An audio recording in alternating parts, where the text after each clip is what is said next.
ओम शांति। आज 5 मार्च 2021 बाबा के महावाक्य है।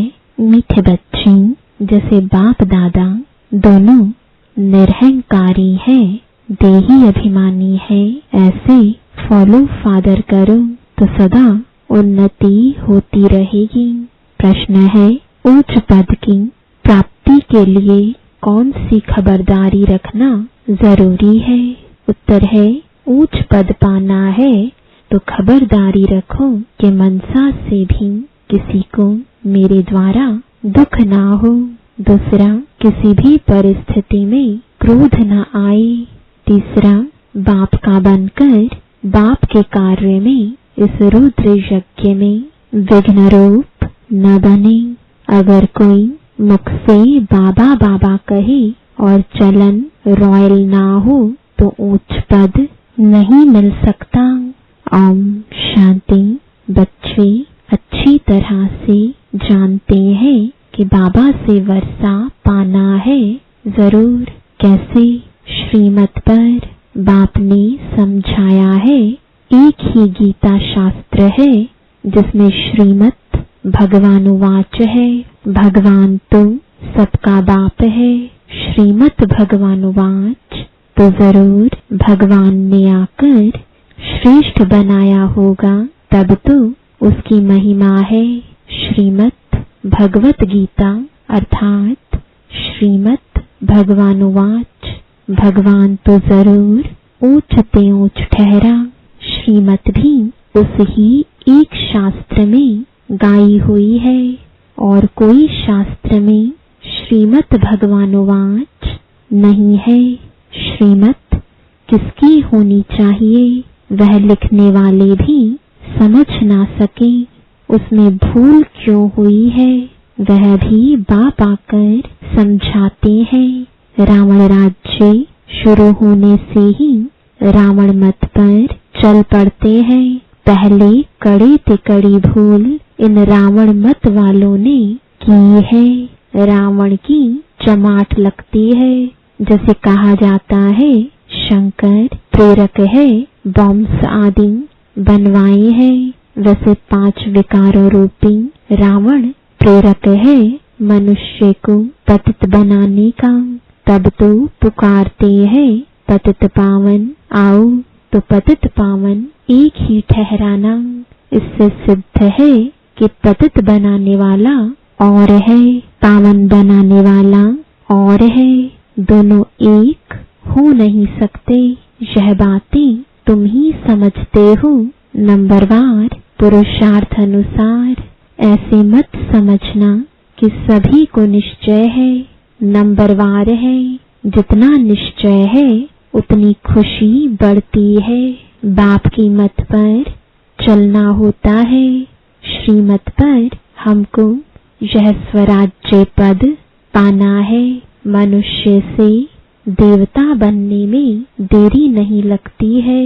तुम पुरुषार्थ करते हो, मम्मा बाबा को फॉलो करते हो, जैसे वह आप समान बनाने की सर्विस कर रहे हैं। तुम भी समझते हो हम क्या सर्विस कर रहे हैं और मम्मा बाबा क्या सर्विस कर रहे हैं। बाबा ने समझाया था कि शिव बाबा और ब्रह्मा दादा दोनों इकट्ठे हैं, तो समझना चाहिए कि सबसे नजदीक है। इनका ही संपूर्ण रूप सूक्ष्म वतन में देखते हैं तो जरूर यह तीखा होगा। परंतु जैसे बाप निरहंकारी है, देही अभिमानी है, वैसे यह दादा भी निरहंकारी है। कहते हैं कि शिव बाबा ही समझाते रहते हैं। जब मुरली चलती है तो बाबा खुद कहते हैं कि समझो कि शिव बाबा इन द्वारा सुना रहे हैं। यह ब्रह्मा भी जरूर सुनता होगा। यह न सुने और न सुनाए तो ऊंच पद कैसे पाए। परंतु अपना देह अभिमान छोड़ कहते हैं कि ऐसे समझो कि शिव बाबा ही सुनाते हैं। हम पुरुषार्थ करते रहते हैं। शिव बाबा ही समझाते हैं, इसने तो पतितपना पास किया हुआ है। मम्मा तो कुमारी थी तो मम्मा ऊंच चली गई, तुम भी कुमारियां मम्मा को फॉलो करो। गृहस्थियों को बाबा को फॉलो करना चाहिए। हर एक को समझना है कि मैं पतित हूँ, मुझे पावन बनना है। मुख्य बात बाप ने याद की यात्रा की सिखलाई है, इसमें देह अभिमान नहीं रहना चाहिए। अच्छा, कोई मुरली नहीं सुना सकते तो याद की यात्रा पर रहो। यात्रा पर रहते मुरली चला सकते हैं, परंतु यात्रा भूल जाते हैं तो भी हर्जा नहीं। मुरली चलाकर फिर यात्रा पर लग जाओ, क्योंकि वह वाणी से परे वानप्रस्थ अवस्था है। मूल बात है देही अभिमानी हो, बाप को याद करते रहें और चक्र को याद करते रहें, किसी को दुख ना दें, यही समझाते रहें। बाप को याद करो, यह है यात्रा। मनुष्य जब मरते हैं तो कहते हैं स्वर्ग पधारा। अज्ञान काल में कोई स्वर्ग को याद नहीं करते हैं। स्वर्ग को याद करना माना यहाँ से मरना, ऐसे तो कोई याद नहीं करते। अभी तुम बच्चे जानते हो हमको वापस जाना है। बाप कहते हैं जितना तुम याद करेंगे उतना खुशी का पारा चढ़ेगा, वर्षा याद रहेगा। जितना बाप को याद करेंगे उतना हर्षित भी रहेंगे। बाप को याद न करने से मूंझते हैं, गुटखा खाते रहते हैं। तुम इतना समय याद कर नहीं सकते। बाबा ने आशिक माशूक का मिसाल बताया है। वह भल धंधा करते हैं और वह भल चरखा चलाती रहती, तो भी उसके सामने माशूक आकर खड़ा हो जाता। आशिक माशूक को याद करते, माशूक फिर आशिक को याद करते। यहाँ तो सिर्फ तुमको एक बाप को याद करना है, बाप को तो तुमको याद नहीं करना है। बाप सबका माशूक है। तुम बच्चे लिखते हो कि बाबा आप हमको याद करते हो। अरे जो सबका माशूक है वह फिर तुम आशिकों को याद कैसे कर सकेंगे? हो नहीं सकता। वह है ही माशूक, आशिक बन नहीं सकता। तुमको ही याद करना है। तुम हर एक को आशिक बनना है उस एक माशूक का। अगर वह आशिक बने तो कितने को याद करें? यह तो हो नहीं सकता। कहता है कि मेरे ऊपर पापों का बोझ थोड़े ही है, जो किसको याद करूं। तुम्हारे ऊपर बोझा है, बाप को याद नहीं करेंगे तो पापों का बोझा नहीं उतरेगा। बाकी मुझे क्यों किसको याद करना पड़े? याद करना है तो महात्माओं को। जितना याद करेंगे उतना पुण्य आत्मा बनेंगे, पाप कटते जाएंगे। बड़ी मंजिल है, देही अभिमानी बनने में ही मेहनत है। यह नॉलेज सारी तुमको मिल रही है। तुम त्रिकालदर्शी बने हो। नंबरवार पुरुषार्थ अनुसार सारा चक्र तुम्हारी बुद्धि में रहना चाहिए। बाप समझाते हैं तुम लाइट हाउस होना, हर एक को रास्ता बताने वाले हो।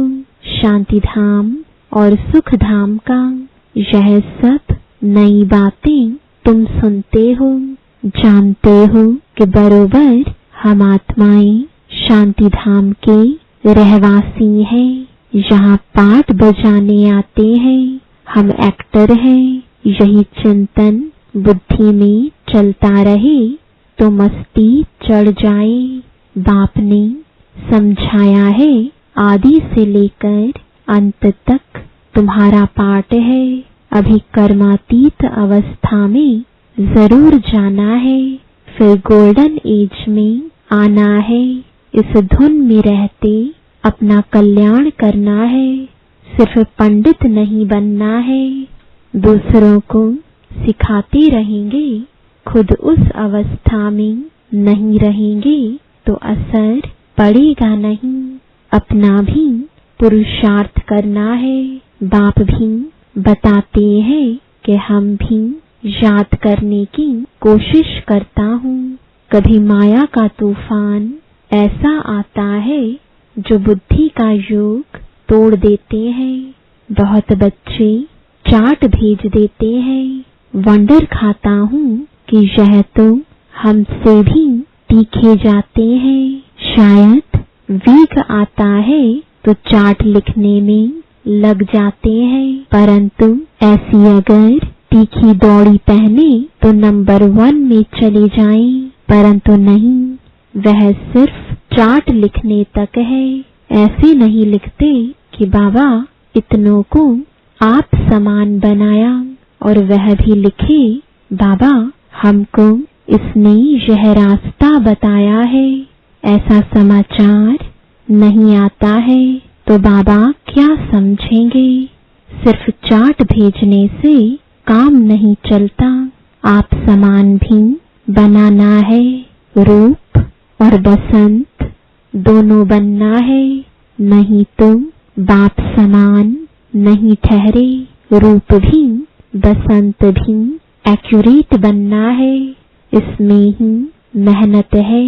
देह अभिमान मार डालता है। रावण ने देह अभिमानी बनाया है, अभी तुम देही अभिमानी बनते हो। फिर आधा कल्प के बाद माया रावण देह अभिमानी बनाती है। देही अभिमानी तो बहुत मीठा बन जाते हैं, संपूर्ण तो अभी कोई भी बना नहीं है। इसलिए बाबा हमेशा कहते हैं कि किसी के भी दिल को रंज नहीं करना है, दुख नहीं देना है। सबको बाप का परिचय दो। बोलने करने की भी बड़ी रॉयल्टी चाहिए। ईश्वरीय संतान के मुख से सदैव रत्न निकलने चाहिए। तुम मनुष्यों को जियेदान देते हो, रास्ता बताना है और समझाना है। तुम परमात्मा के बच्चे हो ना, उनसे तुमको स्वर्ग की राजाई मिलनी चाहिए। फिर अब वह क्यों नहीं है, याद करो। बरोबर बाप से वर्षा मिला था ना। तुम भारतवासी देवी देवताएं थे, तुमने ही 84 जन्म लिए। तुम समझो कि हम ही लक्ष्मी नारायण के कुल के थे। अपने को कम क्यों समझते हो? अगर कहते कि बाबा सब थोड़े ही बनेंगे तो बाबा समझ जाता कि यह इस कुल का नहीं, अभी से ही थिरकने लग पड़ा है। तुमने 84 जन्म लिए हैं। बाबा ने 21 जन्मों की प्रारब्ध जमा कराई, वह खाया। फिर नाम यानी समाप्त होना शुरू हो गई। कट चढ़ते चढ़ते तमो प्रधान कौड़ी मिसल बन पड़े हो। भारत ही 100% सॉल्वेंट था। इन्हों को यह वर्षा कहाँ से मिला? एक्टर्स ही बता सकेंगे ना। मनुष्य ही एक्टर है, उनको यह पता होना चाहिए कि इन लक्ष्मी नारायण को बादशाही मिली कहाँ से।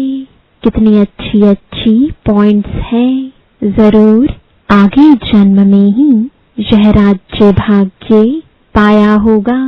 बाप ही पतित पावन है। बाप कहते हैं कि मैं तुमको कर्म, अकर्म और विकर्म की गति समझाता हूँ। रावण राज्य में मनुष्य के कर्म विकर्म हो जाते हैं, वहाँ तुम्हारे कर्म अकर्म होते हैं। वह है दैवी सृष्टि। मैं रचता हूँ तो जरूर मुझे संगम पर आना पड़े। यह है रावण राज्य, वह है ईश्वरीय राज्य। ईश्वर अब स्थापना करा रहे हैं। तुम सब ईश्वर के बच्चे हो, तुमको वर्षा मिल रहा है। भारतवासी ही सॉल्वेंट थे, अब इनसॉल्वेंट बन गए हैं। यह बना बनाया ड्रामा है, इसमें फर्क नहीं हो सकता। सबका झाड़ अपना अपना है, वैरायटी झाड़ है ना। देवता धर्म वाले ही फिर देवता धर्म में आएंगे।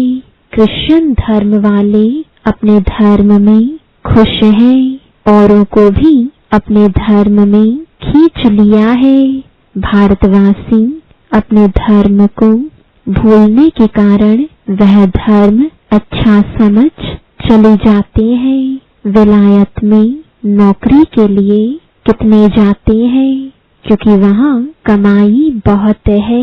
ड्रामा बड़ा वंडरफुल बना हुआ है, इसको समझने की अच्छी बुद्धि चाहिए। विचार सागर मंथन करने से सब कुछ समझ में आ जाता है।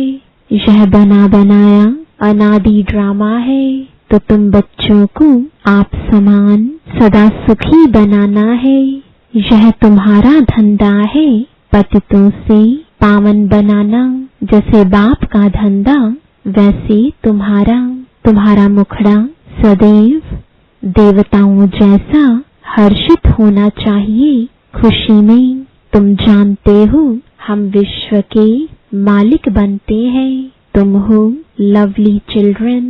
क्रोध पर बड़ी खबरदारी रखनी है। बाप आए हैं बच्चों को सुख का वर्षा देने। स्वर्ग का रास्ता सबको बताना है। बाप सुख करता दुख हरता है, तो तुमको भी सुख करता बनना है। किसको दुख नहीं देना है। दुख देंगे तो तुम्हारी सजा 100 गुना बढ़ जाएगी। कोई भी सजा से बच नहीं सकता। बच्चों के लिए तो खास ट्रिब्यूनल बैठती है। बाप कहते कि तुम विघ्न डालेंगे तो बहुत सजा खाएंगे। कल्प कल्पांतर तुम साक्षात्कार करेंगे कि फलाने यह बनेंगे।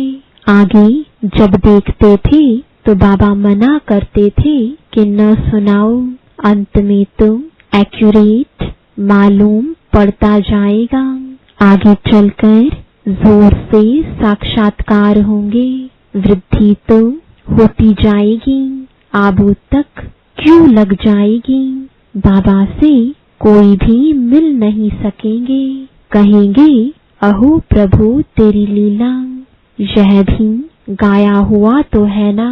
विद्वान पंडित आदि भी पीछे आएंगे, उन्हों के सिंहासन भी हिलेंगे। तुम बच्चे तो बहुत खुशी में रहेंगे।